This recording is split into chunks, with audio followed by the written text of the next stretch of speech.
Okay, let's get into this incredible excerpt of harmonic magic from Mr. Ed Bickert. So this is the head out, actually the bridge of the last head of Have You Met Miss Jones, trio record Out of the Past. I think it's 1976 with Don Thompson bass, Terry Clark drums, Ed's classic trio that he gigged with for a number of decades. What he does, instead of playing the melody, like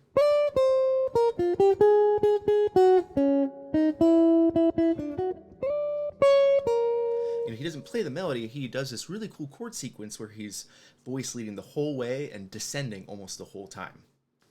And the harmonic rhythm is half notes, but it's at a fast clip. 1, 2, 1, 2, 3, 4, dun, dun, 1, 2, 3, 4, 1, 2, 3, 4. So it's pretty quick. Because at a high tempo, you don't need that much rhythmic diversity if you're going to be doing lots of different voicings that are already going to be adding to the color. So what he does is starts with the F13 flat 9. This is to get into the bridge, right, of Have You Met Miss Jones. And remember, the bridge is this.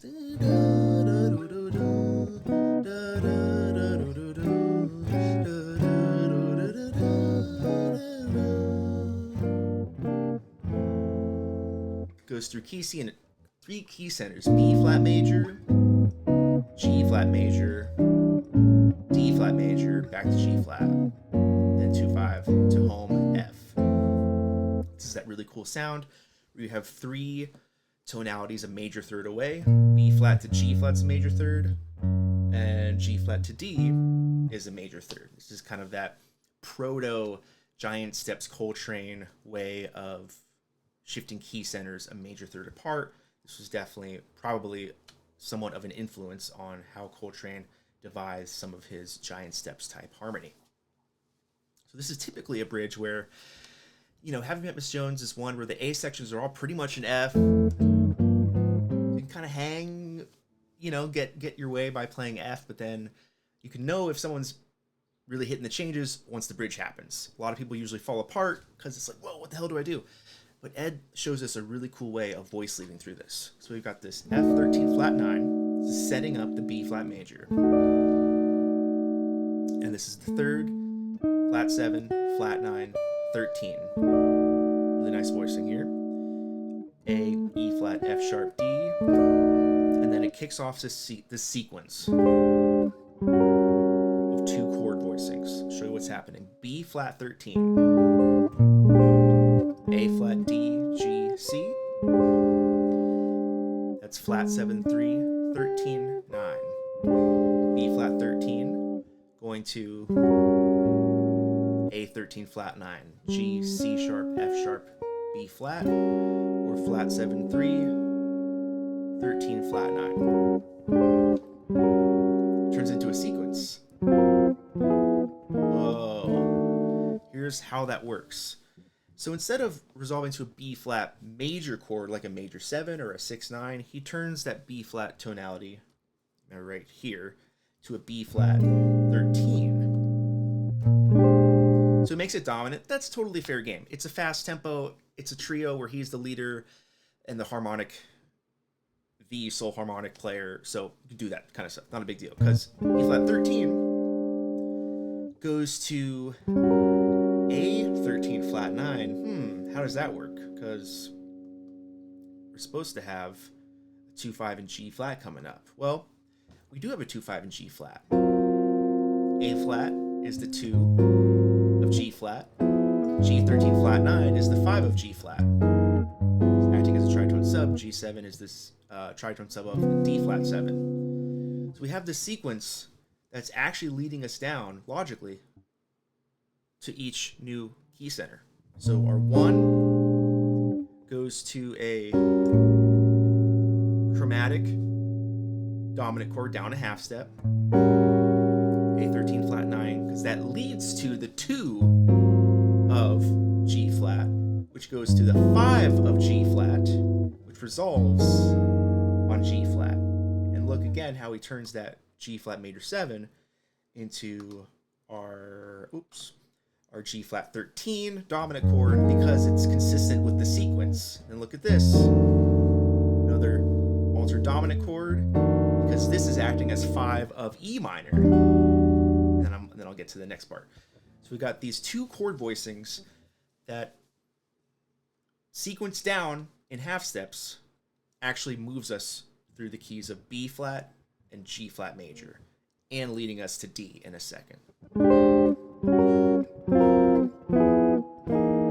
got this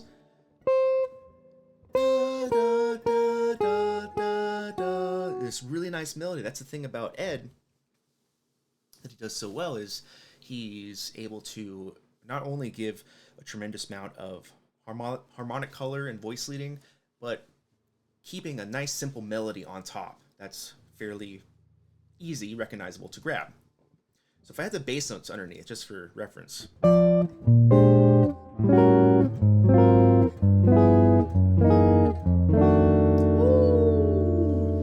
I just want to be clear that this chord, the A13 flat 9 and G13 flat 9, those are not in the original harmony. That would be right here, where there technically isn't a chord, but he's putting the 5 of the next chord. So 5 of A flat minor, and then 5 of E minor. And it looks a little funky because it's a tritone sub, right? So A13 goes to A flat 13, G13 goes to G flat 13. Beautiful stuff. So that's that. And then we have this F13 flat 9 leads to our 2-5 in D major.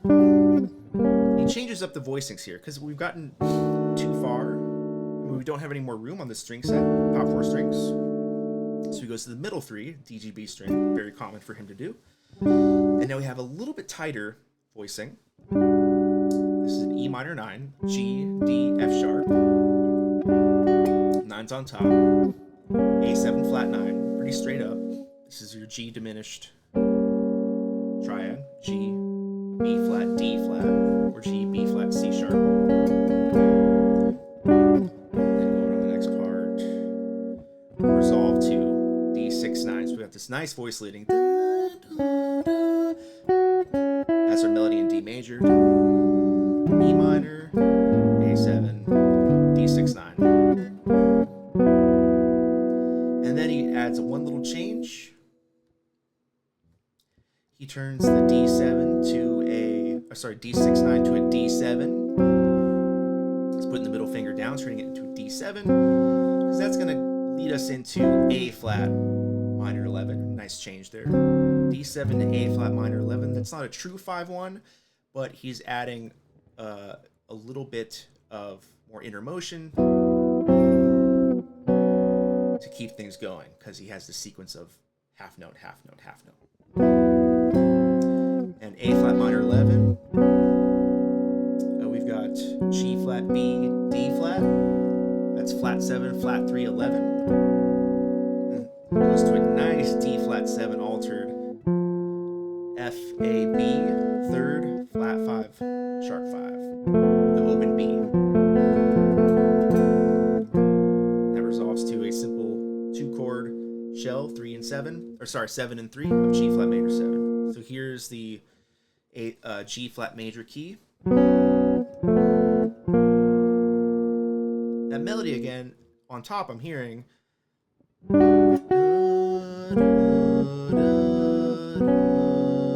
Sorry.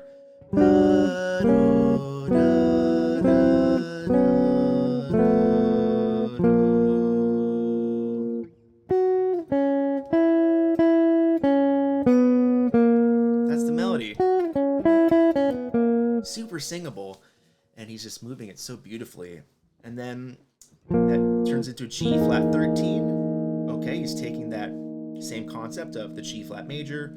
Our major resolution is actually going to turn into a dominant chord, which is totally cool, which leads to, oops, wrong one, G minor 7, getting back to the key of F, to straight up G minor 7, root on top, C7 flat 9, root on top. This is actually a tricky voicing, but actually not. It's flat 7, flat 9, 3, 1. Really nice. So throughout all of this, he's got a simple melody on top that's voice leading down, descending, which is also a great way of kind of obscuring the gravity of the chord changes, because when you have a certain thing that goes like,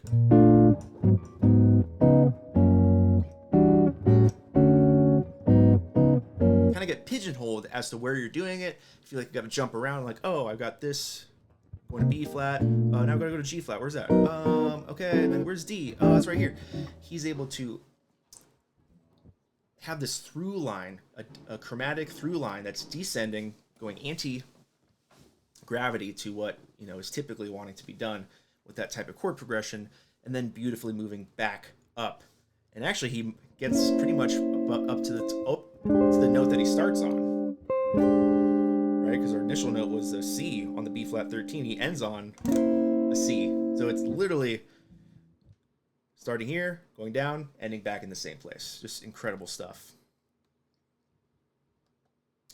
And just to go through it again, I want to just pointing, you know, Roman numeral wise. So we have 5 of B flat, 1, and then this is 5 of A flat, which is the 2, 5 in G flat.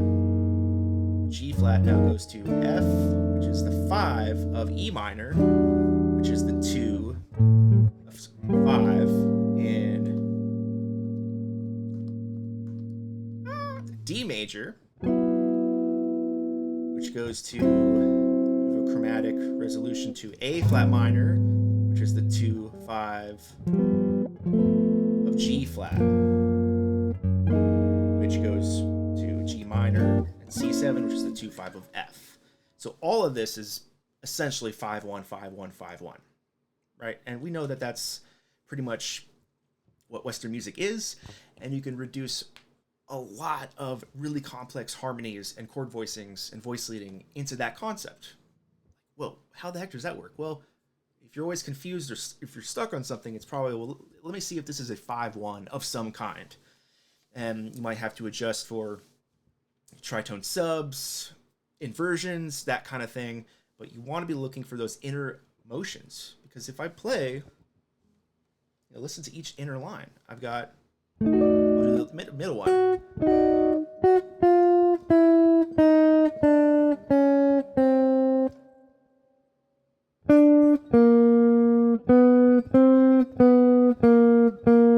Right, this little line, da, da, da, da. Okay, that's the second voice, right? The third one is oh,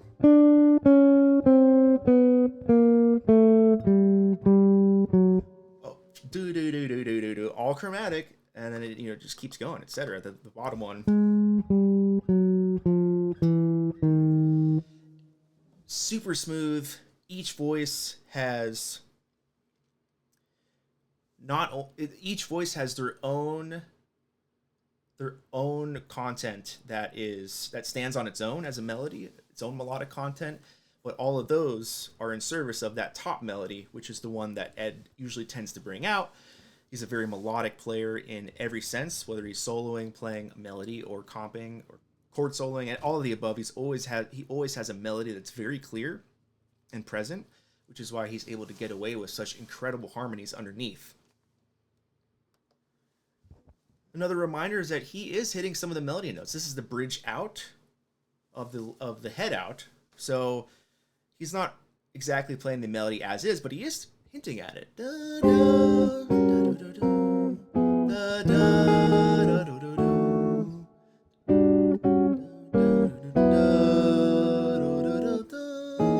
So at least in 3 major points, he's targeting the melody note as it would be if he was actually playing the melody.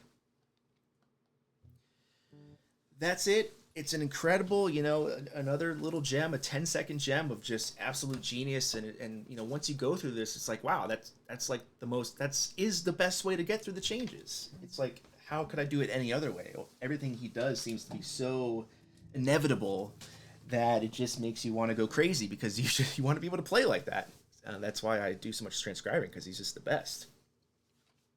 So, last thing I forget to mention, voice leading simply means it's the path of least resistance between any 2 chords.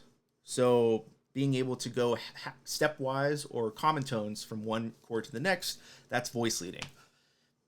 If you're jumping more than a third, then that's not voice leading, typically. Now, it doesn't mean it's good or bad. Voice leading, of course, was a concept that was used in Western art music in 18th century, and that's cool. That's what they used, and it was somewhat of a heuristic that they use to compose music. But we're way past that, and voice leading doesn't have to happen.